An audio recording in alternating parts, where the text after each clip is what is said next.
Hey guys, what's up? Alright, so welcome to C2C Mentors, and today we're going to talk about how do you write an SOP as far as your HR program from Jamnalal Bajaj is concerned. Now, to be very honest, now there are a lot of people, they do try write the SOP, but when it comes to HR, it's going to be a bit different. Now, it's not only for HR. Let's say if you're somebody who's a finance guy, right, or if you are applying for any marketing program, right. For all these things, your SOP is going to be a little different because we have some standard rules when we talk about SOP, but trust me, those things have now become cliche. Those things do not work in the market, and those things are not really appreciated by the the examiner, or you get the interview panel, because now we know that as a panel I can tell you that we know what you're going to write in the SOP, because SOP format, if you look at SOP format, it has become now so much cliche that it's so bloody old that we know what you're going to write in the SOP. So you have to make your SOP look a bit different. Now, when you talk about HR, right, your HR SOP got to be really awesome. Compared it with finance, marketing, sales, or whatsoever, right? Because HR is really, it is the most interactive, domain of the management, and it comes with a lot of responsibilities. You have to have a human interaction. And your SOP should give those personality traits. So if you are writing your SOP very seriously, it might not going to help you. But then, when you write your SOP, you got to make it a point that you write SOP in such a manner which portrays that yes, you do have a quality of becoming a pretty good HR manager. And that's the reason, before even we move ahead, there is a bit of hygiene that you all need to understand when you write HR SOP predominantly. And you just cannot just start with, lame points, talking about yourself and so on and so forth. So, when we talk about HR, a couple of points I can give right now. It's got to be interactive, right? Humor, I don't mind having humor out there, but it should connect. Okay, it should connect. Right? Whatever you're making mention about, it should connect. People's person, right? I want, whenever you write your SOP in a manner, I should feel that, you are not somebody who's laconic, nor you're somebody who's verbose, right? So you have a good balance, I should see that, that social connection, that social network kind of thing, right? Number 5, at the same time, I should also see a bit of maturity, because trust me, I can tell you that, being an investment banker, right? There are certain times that we have wherein we have to make crucial decisions. But if you look at those decisions can actually impact company financially. And again, you have risk management in place though. But when I look at HR as a function, right, when I look at HR as a domain, there are so many things, there are so many decisions that HR people do take which impact your business, the reputation of a company, the goodwill, any goddamn thing, which is related to the company. So yes, whatever you write in your SOP should portray a bit of maturity, should have a sense of responsibility. I mean, you should know what you're writing. People do write any shit in their SOP, not really appreciate it. So you need to have a good skeleton, a good pro forma, as far as your SOP is concerned. And number 7, reason, because it is a statement of purpose. Now that purpose is the most important thing in SOP. I get little flabbergasted, when, I see people don't talk about purpose, but they talk about all the other things in the world. That does not make SOP a really good SOP, right? So these are a couple of hygienes that you guys need to keep in mind when you write your SOP. And I think if you do this, your SOP will still be able to stand out. I'm going to, guys, kind of walk you through the pointers one by one, because as I said, it has to have a pro forma. You cannot randomly start it. So yeah, we have to go through the pro forma, though it's a cliche kind of thing, right? First point is introduction. Now here people talk about, my name is ABC and I am from, let's say, XYZ state. Some people say that, I am from this city and this city is known for, XYZ thing. That's not going to happen, right? Because understand this, though you are a student and you are approaching for an interview, but for the panel, I am not taking you as a student. I am taking you as somebody who is going to be doing the HR program. So I expect you to be a bit of mature, and I expect you to beat the competition by writing something really different, but should have sense in it. You cannot just write any nonsense out there, right? So when you talk about you're from ABC and all that stuff, it doesn't really appeal to me, right? So it doesn't really appeal, and that's the reason I say, right, as a panel, I can tell you that the moment I read introduction, I know what kind of talent you have, what kind of intellectual ability you have, and what is going to be there in your SOP later on. So trust me, first 5 lines or first 3 lines of your statement of purpose can actually make it or break it for you. And that is the reason your introduction is going to be a little different. Now, when students do try to write introduction, I always tell them, try to write something which is out of the world. Now, when you write this introduction, there can be a lot of stuff. Number one, you can start with a phrase. Any phrase that any best HR manager or HR head of any Fortune 500 company has ever said that. You can probably quote that up, right? For an example, if I have to write an example of a finance SOP, right, I would probably quote somebody like Warren Buffett, or I can quote somebody who is known as a finance business tycoon or an icon whatsoever, right? Now understand this, it might click you that Warren Buffett is it's a very famous personality. When you talk about other traders and all that, these guys are like pretty famous personalities in the world. We know about it, but then we've never heard about any top-notch HR manager or any top-notch HR head of XYZ company quoting something in the market. I know that's rare, and that's the point. That's the point that I want to make. For the fact it's rare, when you write it down, it has more value because people don't know about it, right? When I quote Warren Buffett, a lot of people have heard about it. Maybe the person who is reading the SOP, he might have heard about it, right? But when I'm quoting XYZ HR head of, let's say, PepsiCo, or let's say Goldman, or let's say HUL or P&G or McKinsey or BCG whatsoever, right?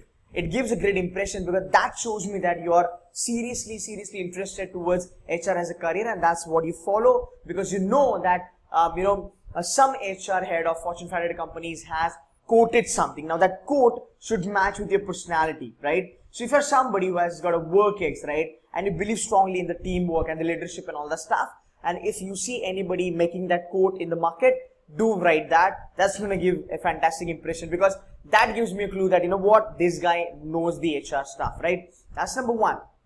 Number two, you can talk about your qualities, right? Now when I talk about qualities, do not write qualities such as I'm a hardworking person, I understand people, I'm interactive, I'm interpersonal, I love to talk to people. No. You cannot really write that. Now when you talk about your qualities, you need to talk something which is not a routine kind of thing, right?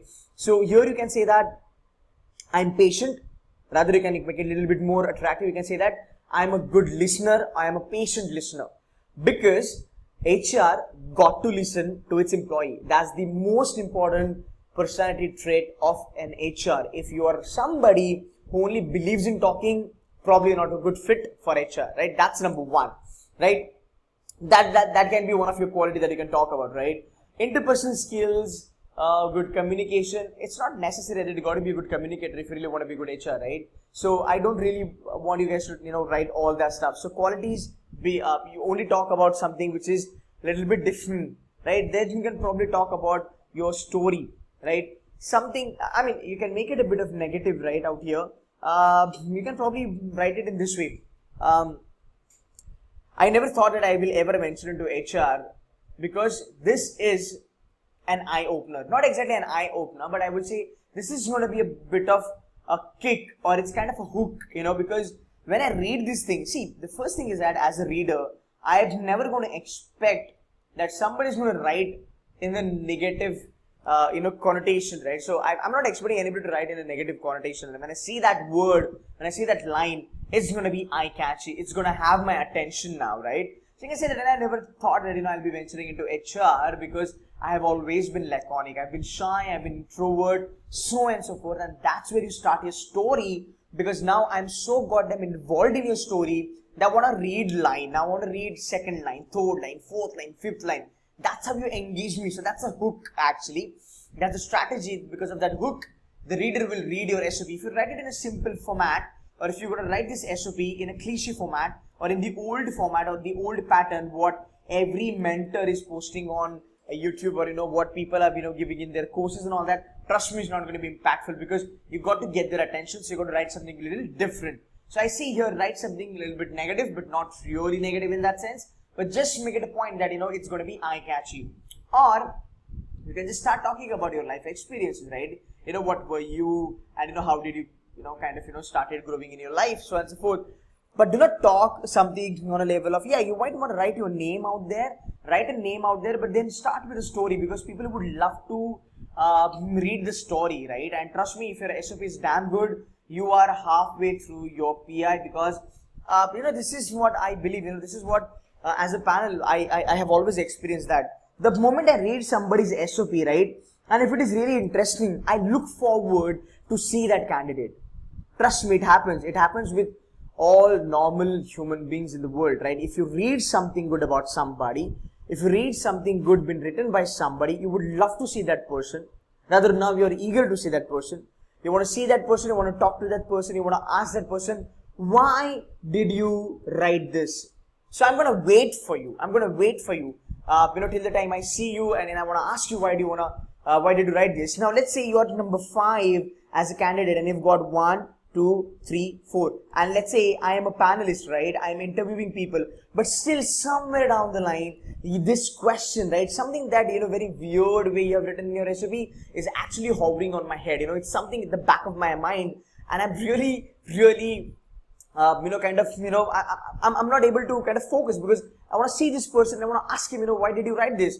That's how you create an impact. I have done this multiple times. It works very smooth. It gives you result. It's a fabulous strategy. I would definitely advise you to do that. But yeah, you got to be very smart when you put this across. You cannot write 11 or 10 lines out of it, right? You got to be very, very precise. It should be like 2 or 3 lines, period, right? So that's what I want you guys to write. So when you talk about an introduction, this should be your introduction. You can probably start with one of the phrases, as I said, or probably you can start with a tagline, right? Now, whose tagline you gonna write, right? In any company, which has been known for its HR practices. It can be any Fortune 500 company, it can be any IT company, any goddamn company out there, or it can be any HR consultancy company, for example, Michael Page, right?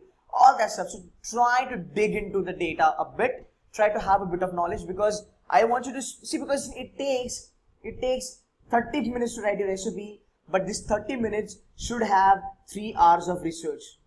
Right? And that's how we're going to create an impact. Fair enough. So that's the introduction that I want you guys to write about. Qualities and synergy. And this is really important. Now, people do not talk about their qualities, or rather I've seen a lot of students, they write about their qualities, but what they miss on is they do not try to write, or they never try and think about it, that my qualities and HR as a domain or as a career, how it has a sync between these two, right? Because whatever qualities that you have, you cannot say that I'm good at number crunching, I love number crunching, I love selling the product. Now you are on a different tangent altogether. Probably you can say that you love number, this is a finance word, but then you have comp and ben, wherein number crunching is there in HR. So you probably want to take it to that level, wherein you really want to direct your reader to say that you are somebody who really interested into comp and ben, right, which is compensation and benefits anyway, right? So I want you guys to write these qualities and show them the synergy between these two, and how these qualities will help you to become a good HR or to venture into HR. Now, why HR? Once you put this synergy into place, right, now I understood about your life, now I'm talking about your qualities, now I want to understand, now I'm curious and interested to know, why do you want to pursue HR, right? And that's where you say, why do you love HR? Then you can talk about a bit of importance of HR, something that really, make you motivated. Let's say HR is something, which actually looks into 360 degree of a business, right? I mean, HR is just not all about recruitment. I always tell my students to write this, and I love this line. HR is the only segment. HR is the only segment that takes care of onboarding, from onboarding till exit of the employee. So if you look at HR is the only function wherein you meet the employee first and you meet the employee in the end. That's a beautiful thing to write, because that shows how important is HR, and that shows HR's role of onboarding the employee, including that employee in the family, taking care of that employee with respect to comp and ben, with respect to policies, protecting the interest of the employee by having those kind of policies. For example, compensation policies, sexual harassment, leave lapse policies. That you include that member in the family, you take care of that member in the family, you nurture him or her by giving the promotion, by giving new responsibilities, and when it's time to break the relationship, you take the exit interview, you try to understand that why do you want to leave the family now, and that's how you exit the employee, by having something called as full and final, which is the payment thing and all that stuff, right? So I always tell my students to write this in a very beautiful manner, because anybody who's reading your SOP, if he or she is an HR, they'll fall in love with your SOP, that's for sure, because you're writing something which is practical and people don't really think about, right? That's what I wanted to kind of write as far as why HR is concerned. Try to understand how HR creates more value in the organization, right? How HR is so goddamn important as far as your companies are concerned. And trust me, when you talk about India, India is a service-based country. The service industry is the most important industry in India, and that's where the most human resource requirements are. And that's the reason, HR jobs are going to be really, really demanding. They are so bloody important, like any other domain out there. And that's the reason I want you guys to write it in a very much realistic way. I mean, I can go on and on, as far as this topic is concerned. I'm already running into the 16th minute. I can talk about this SOP making for like 1.5 hours, but I don't want to do that. That is something I do in my, programs which are definitely paid for by my students. But anyway, this is going to be a kind of a shortcut for you guys. Again, this video is going to be around about 20-25 minutes, but whatever I'm going to tell you out here, it's just going to be around about 1/4 of the entire session or a lesson, whatever it is. Fine. So why HR? I want you guys to include all these points, and trust me, it's going to be real fun. They would definitely fall in love with the recipe. Now, 5 years down the line. Now, you started with your introduction. You talked a bit about your introduction. You also told them that, why do you want to do HR and all that stuff. Now it's time for you to kind of, collect everything from here, this 3 point, and tell them where do you see yourself 5 years down the line. Now, try and not to put the designation. Lot of students do this mistake. They are so keen on writing the designation that I want to be head HR, I want to be the vice president, I want to be the AVP and all that stuff. You just have to be a bit diplomatic, and you have to give them an answer which is not spot on, but gives them the idea or helps them to understand your thought process and your personality. So you can just say that, 5 years down the line, I would love to be a part of a company who is known for its best HR practices in the world or in the country, and I would like to have lion's share in that development or in that policy making. Done. Trust me, you write this much, you're done for the day, because nobody writes about it. See, I want your SOP to have a value, right? I just don't want to read the SOP which has no, head and tail, or, which has nothing in there, right?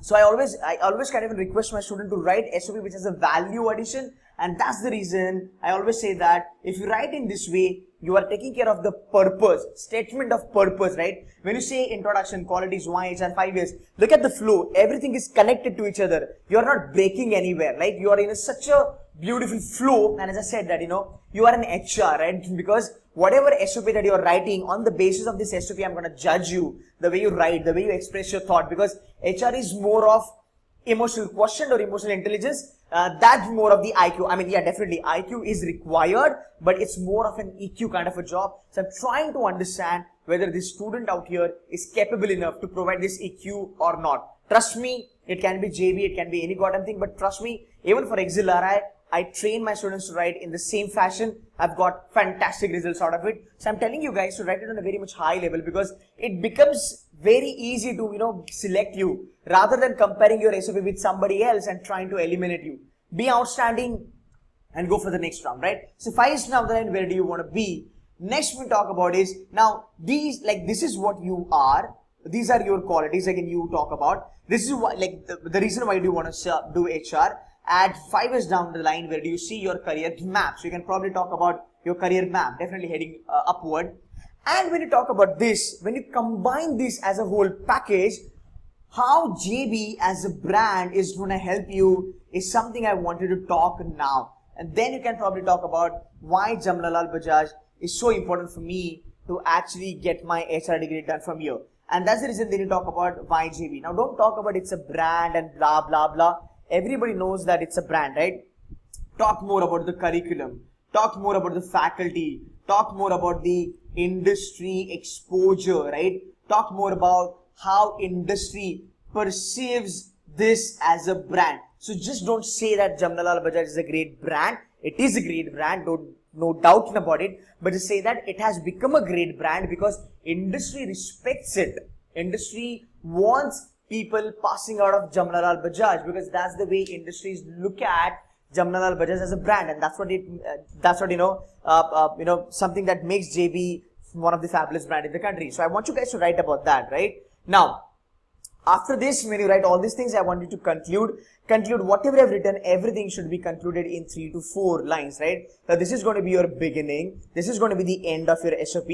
Now, these 1, 2, 3, 4 points are going to be your main body, or rather the body of your SOP.